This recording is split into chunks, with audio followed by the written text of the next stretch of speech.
Rapture എന്ന് പറയുന്ന ഒരു സബ്ജക്റ്റ് ഇപ്പോൾ കുറച്ച് വീണ്ടും ശക്തി പ്രാപിച്ച് വരുന്ന ഒരു സബ്ജക്റ്റായിട്ട്, ഒരു ടീച്ചിങ് ആയിട്ട് മാറിയിട്ടുണ്ട്. ഇപ്പോൾ ഈ അടുത്ത കാലത്തായിട്ട് ഒരു സഹോദരി എന്നോട് പറഞ്ഞു, ഇപ്പോൾ ഓൾറെഡി റാപ്ചർ ഒരു 2 ഇയേഴ്സിനകത്ത് സംഭവിക്കും. ആ ഒരു 7 ഇയേഴ്സിൻ്റെ ട്രിബുലേഷൻ പീരീഡ്, ആ ഒരു ദാനിയേൽ പ്രവചനത്തിൻ്റെ നിവർത്തീകരണം, വെളിപാട് പുസ്തകത്തിനകത്ത് പറഞ്ഞിരിക്കുന്ന ഹോഴ്സുകൾ ഓടിത്തുടങ്ങി. അപ്പോൾ വിത്തിൻ 2 ഇയേഴ്സ് ജീസസ് വീണ്ടും വരും, റാപ്ചർ സംഭവിക്കും, ആൻറ്റി ക്രൈസ്റ്റിൻ്റെ വാഴ്ച നടക്കും, അങ്ങനെയൊക്കെയുള്ള കാര്യങ്ങൾ ഒരു സിസ്റ്റർ ഇപ്പോൾ ഈ ഇടയ്ക്ക് പറയാനിടയായി. അപ്പോൾ റാപ്ചറുമായിട്ട് ബന്ധപ്പെടുത്തി ഇന്ന് സംസാരിച്ചു കൊണ്ടിരിക്കുന്ന കാര്യങ്ങൾ ജനത്തെ ഒട്ടേറെ ആകുലതയിൽ, ഭയത്തിൽ, ഭീതിയിൽ മുന്നോട്ട് കൊണ്ടുപോകുന്ന ഒരു പ്രവണതയായിട്ട് മാറിയിട്ടുണ്ട്. സോ അതിൽ പറയുന്ന ഒന്ന് രണ്ട് രസകരമായ കാര്യങ്ങളെന്ന് പറയുന്നത്, ഒരു ഫ്ലൈറ്റ് ഇങ്ങനെ സഞ്ചരിച്ചുകൊണ്ടിരിക്കുമ്പോൾ റാപ്ചർ സംഭവിച്ചു കഴിഞ്ഞാൽ, അതിൻ്റെ പൈലറ്റ് എടുക്കപ്പെട്ട് കഴിഞ്ഞാൽ ബാക്കി ജനങ്ങളെല്ലാം അപകടത്തിൽപ്പെട്ട് ദാരുണമായി കൊല്ലപ്പെടും.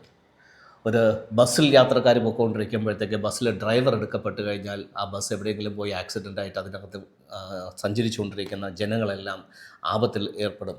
സോ ഇങ്ങനെയൊക്കെയുള്ള രീതിയിലാണ് റാപ്ചറിനെ കുറിച്ച് പ്രസംഗിച്ചുകൊണ്ടിരിക്കുന്നത്. ശരിക്കും ബൈബിൾ ഉദ്ദേശിക്കുന്ന റാപ്ചർ എന്താണെന്നുള്ളത് ഞാൻ മറ്റൊരവസരത്തിൽ റിവീൽ ചെയ്യാം. പക്ഷേ ഇപ്പോൾ ഞാൻ പറയാൻ ആഗ്രഹിക്കുന്നത്, റാപ്ചർ എന്ന് പറയുന്നതോ യേശുവിൻ്റെ രണ്ടാം വരവെന്ന് പറയുന്നതോ അങ്ങനെ അനുബന്ധമായിട്ടുള്ള കാര്യങ്ങളൊന്നും ഭയക്കേണ്ടുന്ന കാര്യങ്ങളല്ല. അങ്ങനെയല്ല ബൈബിൾ അതിനെ പ്രതിപാദിക്കുന്നത്. ഈശ്വരൻ, ദൈവം എന്ന് പറയുന്ന ആ ഒരു സുപ്രീം പവർ, ആ വ്യക്തിയുമായിട്ട് എനിക്കൊരു അഭേദ്യമായ ബന്ധമുണ്ടെങ്കിൽ, ഒരു ഇൻറ്റിമസിയിലുള്ളൊരു ബന്ധമുണ്ടെങ്കിൽ, വളരെ ഡെപ്തിലുള്ളൊരു ബന്ധമുണ്ടെങ്കിൽ, ആ വ്യക്തിയുമായിട്ട് അനുബന്ധമായി നടക്കാൻ പോകുന്ന ഈവൻറ്റുകളെക്കുറിച്ച് ഞാൻ ആകുലത ഉണ്ടാകേണ്ടുന്ന ഒരു വ്യക്തിയല്ല ഞാൻ.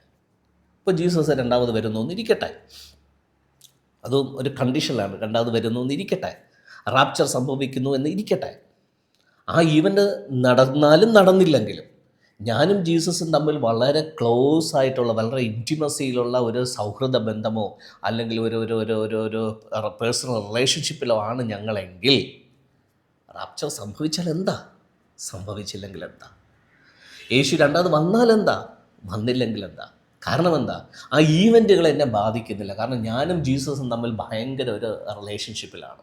സോ ആ ഈവൻറ്റ് സംഭവിച്ചാൽ ഞാനവിടെ ഉണ്ടാവും, സംഭവിച്ചില്ലെങ്കിലും എനിക്ക് കുഴപ്പമൊന്നുമില്ല. സോ ഇതുപോലെ പിതാവാം ദൈവവും ഞാനും തമ്മിൽ ഒരു ഒരു ഒരു ഒരു ഇൻറ്റിമസിയിലുള്ള ഒരു ബന്ധമുണ്ട്. അപ്പോൾ അന്ത്യനായ വ്യക്തി സംഭവിച്ചാൽ എന്താ, എന്നെ അത് ബാധിക്കുന്ന കാര്യമല്ല. ഇത് സംഭവിച്ചില്ലെങ്കിൽ എന്താ.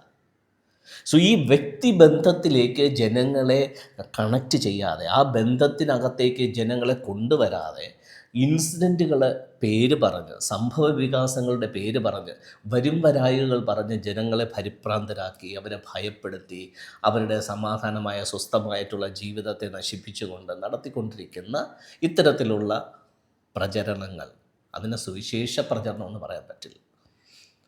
ഓക്കെ, അപ്പോൾ ഇങ്ങനെയുള്ള കാര്യങ്ങൾ ജനങ്ങൾ മനസ്സിലാക്കണം. ഇങ്ങനെയുള്ള ഡോക്ട്രിൻസിൻ്റെ പുറകെ പോകാതിരിക്കുക. നിങ്ങളും ആ വ്യക്തിയുമായിട്ട്, ഈശ്വരനുമായിട്ടുള്ള ആ ഈശ്വരൻ എന്ന് പറയുന്ന ആ വ്യക്തിയുമായിട്ട്, ആ സുപ്രീം പവറുമായിട്ട് നിങ്ങൾക്കൊരു ബന്ധമുണ്ടെങ്കിൽ അതാണ് ഏറ്റവും വലുത്. അതിലേക്ക് നിങ്ങൾ കടന്നു വരും.